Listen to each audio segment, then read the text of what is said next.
दूसरा आज की नशिस्त का इस सवाल है, भाई सरगोशी मेरे कान में कर रहा था कि माँ को और बीवी बच्चों को इकट्ठा रखना मुश्किल हो गया है।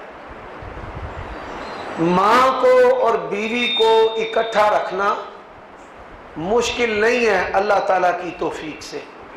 मैं जब निकाह पढ़ाता हूँ ना, तो निकाह पढ़ाने के मौके पर मैं दुल्हा को ये नसीहत करता हूँ और दुल्हन को भी कि मियाँ बीवी की जो मोहब्बत है वो अपने वालिदैन से छुपा कर रखनी चाहिए, और वालिदैन की मोहब्बत बीवी से और खामद से छुपा कर रखनी चाहिए। कई जो खामद है वो शिकवा करते हैं, जी मेरी बीवी मुझसे ज़्यादा अपने माँ बाप को तरजीह देती है। ये शिकवा तब पैदा होता है जब बीवियाँ अपने माँ बाप की मोहब्बत अपने खामदों को जताती हैं, और इसी तरह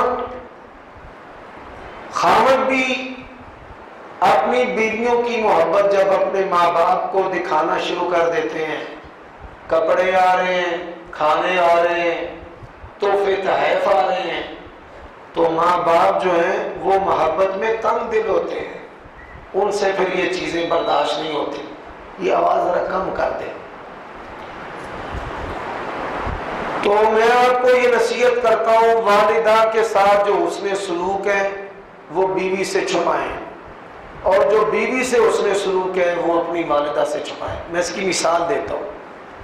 मेरी वालिदा मोहतरमा और मैं हम इकट्ठे रहते हैं, तो अल्हम्दुलिल्लाह हर दीनदार घराने के अंदर वालिदैन को फौकियत दी जाती है और बरतरी दी जाती है।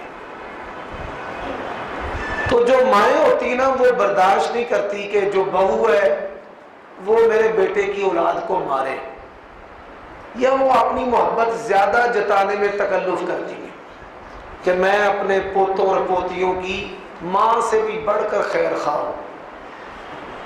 तो मैं कई दफ़ा घर जाता हूँ तो मेरी वालिदा मेरी बीवी की शिकायत लगाती है, आज इसने ये किया है।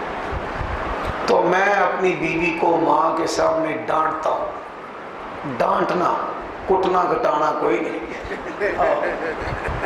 जुबान से डांटना, गाली दिए बगैर, जुबान से डांटना, सरजनश करना, गालियां दिए बगैर, और मेरी माँ बड़ी खुश हो जाती है। भाई मेरे पुत्र ने तो कमाल कर दिता है।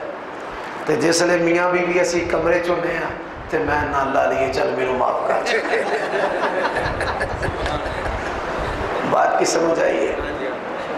और माँ को भी मैं राजी कर लेता हूँ और बीवी को भी राजी कर लेता हूँ। वो खुश हो जाती है कि मेरे खामद ने मुझसे माफ़ी मांग ली है। फिर मैं उसको कहता हूँ कि क्या तू पसंद करती है कि क़यामत वाले दिन अल्लाह की बारगाह में मेरी माँ मेरे सामने खड़ी हो जाए और अल्लाह मुझसे सवाल करे कि तूने माँ का हक अदा क्यों नहीं किया? क्या तू ये पसंद करती है कि कल को तेरा बच्चा तेरे सामने खड़ा हो जाए तो माँ की इताअत करने में मेरी मदद किया कर, ताकि तेरा खामन अल्लाह के यहाँ सुरखरू हो जाए। ये फिर मैं उसको नसीहत करता हूँ, अल्हम्दुलिल्लाह। तो इसी तरह वालिदा, उनको मैं जो भी पैसे देता हूँ मैंने कभी आज तक अपनी बीवी को नहीं बताया। तोहफे तहफ़ देता हूँ, मैंने कभी इसका इजहार नहीं किया। और एक बात याद रखे, मैं अपनी अहलिया को भी कहता हूँ, मैं कहता हूँ क्या तू पसंद करती है कि तेरी औलाद बुढ़ापे में तेरी खिदमत करे? कहती है हाँ, हर माँ चाहती है। मैंने कहा देखो, मैं अपनी माँ से उसने सलूक करूंगा, इसका बदला तुझे मिलना है कि मुझे देखकर हमारी औलाद तेरी फरमा बरदार हो।